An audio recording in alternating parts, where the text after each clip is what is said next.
mind to enroll their kids back in summer, specifically from the KIPP school, and they're forbidden from enrolling students in. True. Which means summer's population would possibly be even higher.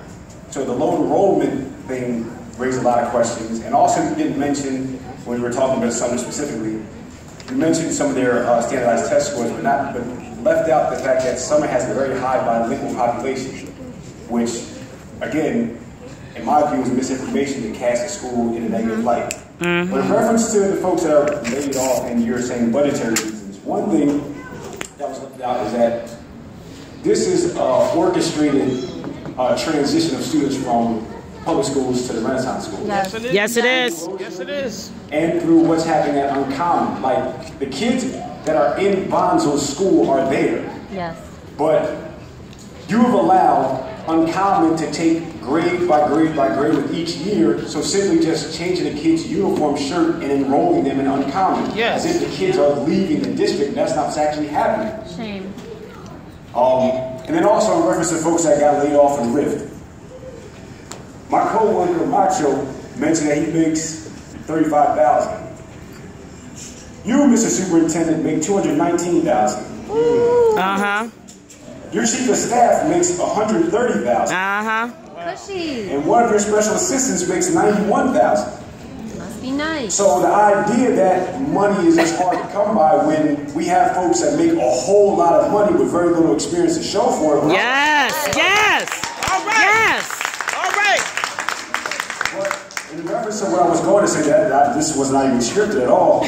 In times like this, when people with very little formal power decide to speak up and raise their voice and take action against institutions and individuals with seemingly limitless power and resources, it's very easy to feel like our efforts are futile and that resistance is useless.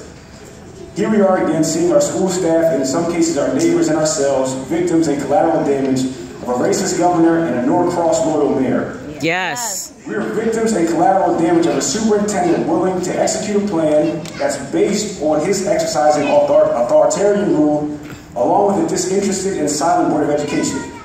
Certainly resistance in circumstances like these can appear and seem useless. But it's in times like this that really test what we public school staff and community members are made of. Are we really about this fight? This fight for our schools, this fight for the future of this city, its children, its neighbors. Are we willing to pick ourselves up when it's difficult, when it seems hope is gone?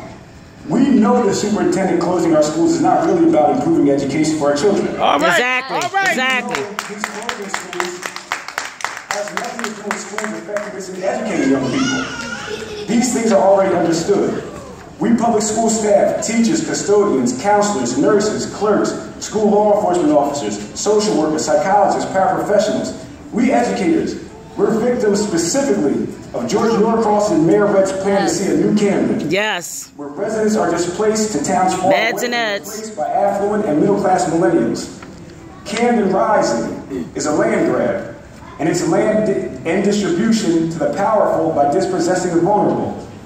We are collateral damage of what they call Camden Rising, and central to sustaining the facade of a new Camden is the destruction and dissolution of the public education system. So, the superintendent, as a beneficiary of Christie giving him his position, paying him $219,000 this year, and roughly $800,000 over the 4 years he was here, though lacking the credentials required of every other superintendent in the state. Yes. And this board of appointees who know nothing about education Exactly. and desire to come in for them Exactly. are more willing to do whatever it takes to maintain their position, no matter who gets hurt. But it's in times like this we have to remember what and who we are fighting for. We are the ones fighting for the brighter future of this city and its residents. All right. We are the ones willing to call out and stand up to the oppressive actions of power brokers seeking to break this city and its educators' will. Yes. And we collectively and united, educators and community, will not allow that to happen.